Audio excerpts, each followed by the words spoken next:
That first night on the farm, everything felt different. The house creaked and groaned as if it were alive, like it had been waiting for me to arrive. I remember lying in bed, staring at the wooden ceiling, trying to shake the unease creeping up my spine. The air was thick, heavy, almost damp, as if the walls themselves were suffocating under the weight of some unseen presence. I told myself I was just imagining it. It was a new place after all, and a new place always feels strange at first. But as the hours stretched on, something shifted. The silence, that oppressive silence, felt like it was growing. It wasn't natural. The only sound I could hear was the occasional rustle of wind outside and the faint hum of the refrigerator in the kitchen. But then, I heard it. A whisper. At first, it was so faint that I thought I was just hearing things, maybe the wind blowing through the cracks in the house. But no, it was more than that. It wasn't the wind. The voice was soft, too deliberate. I sat up in bed, straining my ears to catch it again. The whisper was clear now, a faint murmur of words that felt wrong, that felt urgent. It was as if someone, or something, was speaking just outside my window. I held my breath, my heart racing. It was faint, but I could hear it clearly. "Help me." I froze. I tried to convince myself it was the wind again. The way the trees swayed, the way the old house settled, it all made strange noises at night. But no matter how much I tried to reason with myself, I couldn't shake the feeling that there was something else out there. I slid out of bed and crept to the window, my footsteps muffled against the worn floorboards. I pressed my face against the glass, peering out into the darkness. The fields were empty, the barn looming like a shadow in the distance. Nothing seemed out of place. But the whisper didn't stop. I stepped back from the window, my pulse racing. I couldn't just ignore it. My mind raced, turning over every possibility. Was it someone out there? A neighbor? A trick of the wind? I didn't know. All I knew was that whatever it wasn't normal. I told myself I was being paranoid. I was new to the farm. It was bound to be unsettling at first. I climbed back into bed, pulled the covers tightly around me, and tried to fall asleep. But the whisper kept coming. It wasn't just one voice now. There were others, faint, distant murmurs, like a chorus of voices whispering in unison. "Help me! You shouldn't be here!" The words tangled together, overlapping like they were all trying to get through at once. I pulled the blanket over my head, my hands trembling. Was I dreaming? No, this felt too real. The voices were too clear, too close. I could feel them pressing into the room, filling every corner of the darkness. I kept my eyes squeezed shut, trying to block it all out, but it didn't work. I don't know how long I lay there, but it felt like hours. I had to do something. I couldn't just lie there waiting for whatever this was to get worse. I forced myself to sit up, my legs shaking, and looked around the room. I wasn't sure what I was looking for. Maybe something tangible, something that could explain what was happening? But the room was empty, silent, except for the whispers. I walked to the door, my feet hesitant on the old floorboards. As I reached for the handle, the whispers stopped, as suddenly as they had started. The stillness returned, but it wasn't the kind of quiet that made me feel safe. No, this kind of quiet felt wrong. It was thick and suffocating, pressing in on me from every direction. I took a deep breath and opened the door, stepping into the hallway. I moved slowly, carefully, as if every step might wake whatever was lurking in the shadows. The house felt colder now, as if the temperature had dropped 10 degrees in an instant. I reached for the light switch, but before I could flick it on, I heard something. Footsteps. Soft. Slow. like someone was walking just behind me. I spun around, my heart pounding, but there was no one there. The hallway was empty. The dark corners seemed to stretch even further than before, swallowing up the light from the kitchen behind me. I felt my breath catch in my throat. It was then that I realized, whatever this was, it wasn't just the wind or my imagination. I wasn't alone in this house. The footsteps came again, closer this time, and I could feel them like a presence behind me, moving in sync with every step I took. I turned and ran back to my room, slamming the door behind me. I leaned against it, my mind racing. What was going on? I wanted to believe that it was just nerves, that I had somehow imagined all of it. But deep down, I knew I hadn't. This house was full of secrets, things I wasn't supposed to know. And whatever was out there, it wasn't gonna stop until I understood what it wanted. I climbed back into bed, my eyes wide open in the dark. The whispers had stopped, but I knew better than to think they were gone. I wasn't sure what was worse, the whispers or the fact that I was beginning to realize I couldn't ignore them anymore. Something was happening here, something I wasn't prepared for. I had made a mistake coming here. I just didn't know it yet. The days that followed were, in many ways, just as unsettling as that first night. But the whispers, that low, chilling hum, didn't stop. They were always there, hanging in the air like a constant, unwelcome companion.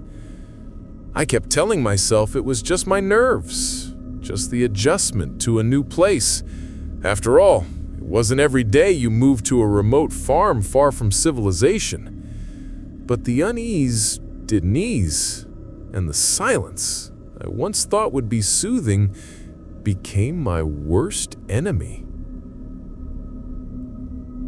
Every night, it was the same faint whispers, always in the dark, always just on the edge of hearing.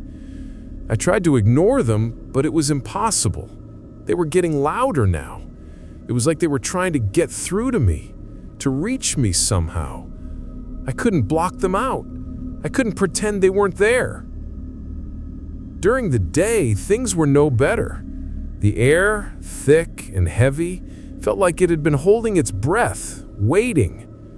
As I went about my work, cleaning the barn, fixing the fence, tending to the few animals I had, the whispers followed me. But they didn't stop there.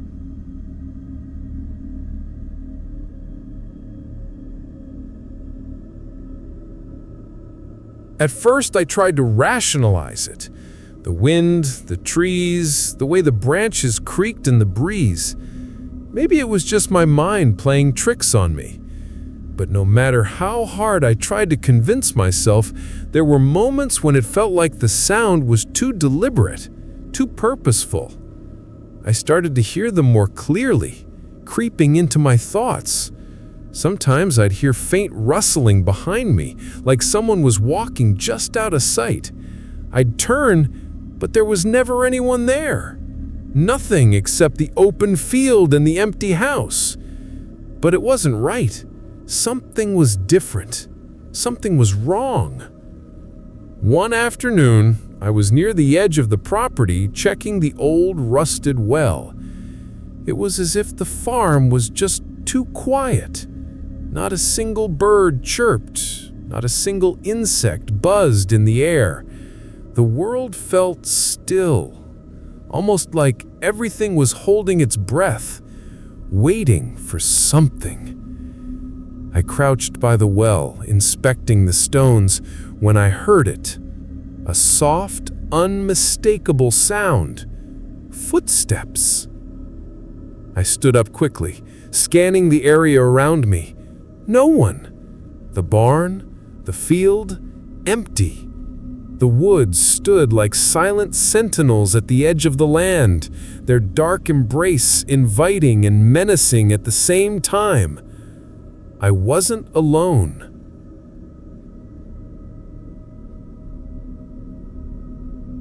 The footsteps came again, but this time they were louder, closer, like someone was walking just behind me, deliberately trying to make themselves heard.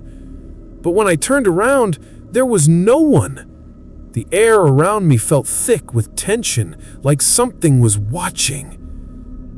I took a few slow steps forward, hoping to shake the feeling, but the footsteps followed, their rhythmic sound getting closer and closer. Panic crept up my spine, and for a moment I thought I might turn and run. But then, in that strange, oppressive silence, I heard something else. A low whisper, right behind me. "Don't turn around." I froze, my breath catching in my throat. I could feel something, or someone, standing just behind me. My heart hammered in my chest as I fought the urge to look, to turn and see what was there. The footsteps stopped. Everything went still again. My mind raced. Was it a person? Was someone out there? I felt the weight of my fear, heavy and suffocating. The voice, so close, so real. I swallowed hard, trying to steady myself. It was no use.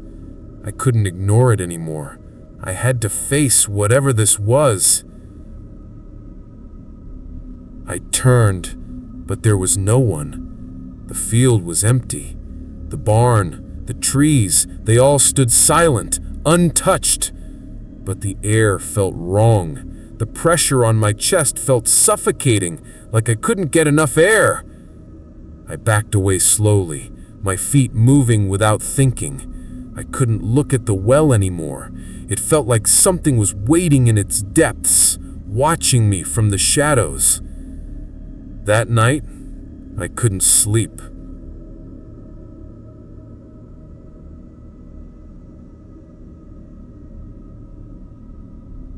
The house creaked as I lay there in the dark, but I wasn't fooled by the usual sounds. The air had that same heavy feeling, that same presence lurking just outside my awareness. The whispers were louder now, not just from the wind or the trees. They were coming from within the walls of the house, from beneath the floorboards. Every creak, every groan of the house seemed to echo in time with the whispers. I tried to ignore it. I really did. But it was no use. The whispers had become too clear. They were telling me something, but I couldn't make it out. Words jumbled together, urgent and frantic. And then, through the crack in my door, I heard the soft shuffle of feet. Quiet footsteps, moving down the hall, just outside my room. I held my breath, listening. The footsteps stopped just outside my door. I couldn't see anything through the crack. I couldn't hear anything except my own heartbeat hammering in my chest. I wanted to open the door, but something inside me told me not to. Something was waiting out there. Something was in the hall with me. The door handle rattled. I didn't move. I couldn't. I had to force myself to stay still, to stay quiet. I thought about running, but where would I go? The woods? The barn? Neither seemed safe. The footsteps continued, slow, deliberate. They moved down the hall, and then, just as suddenly as they'd come, they stopped. The house was silent again. I stayed in bed, unable to move, unable to think straight. I waited for hours, my eyes fixed on the door, waiting for whatever came next. The whispers were still there, but now they were different, more distinct, more urgent. They were calling to me, begging me to understand. But what were they telling me?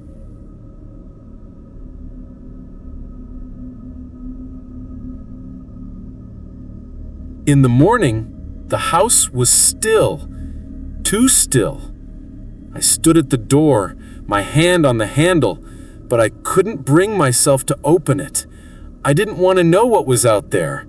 Not yet. Something was coming. I could feel it, and whatever it wasn't going to stop until I faced it.